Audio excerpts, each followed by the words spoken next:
The divine saga of Hazrat Yusuf A.S. and Zulekha. Zulekha, the princess of Maghreb the West, saw a miraculous and divine handsome man in her dreams.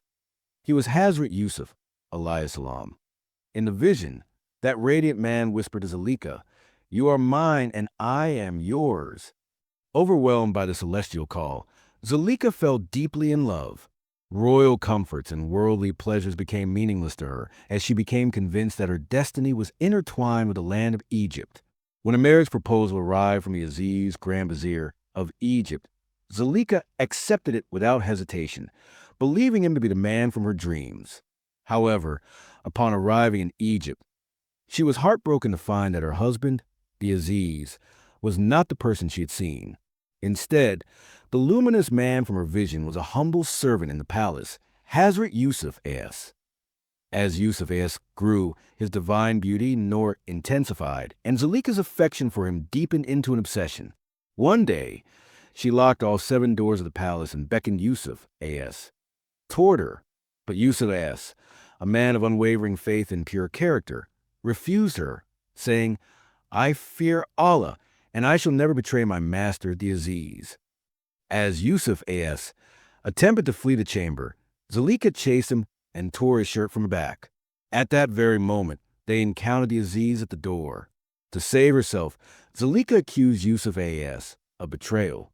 However, through the testimony of a witness, his innocence was proven. Since his shirt was torn from the back, it was clear that he was the one fleeing and trying to protect his virtue.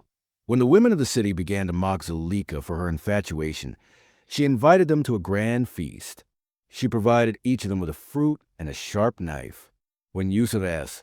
walked into the room at her command, the women were so mesmerized by his celestial beauty that, lost in a trance, they accidentally cut their own fingers instead of the fruit.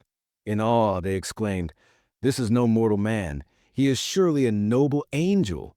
Yusuf, as ultimately chose the solitude of a prison over the temptations of the palace. Zulekha spent many long years in the agony of separation.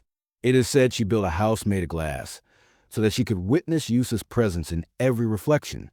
As time passed, Zulekha lost her wealth, her royal status, and her legendary beauty, living a life of simplicity and sorrow. Worldly grandeur no longer held any meaning for her. Many years later, after Yusuf A.S.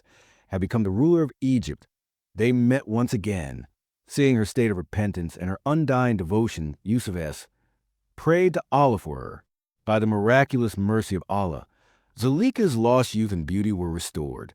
Eventually, by divine command, they were united in a holy marriage. Zulekha, who was once a captive of earthly desire, was transformed into a devoted worshiper and a noble woman of faith.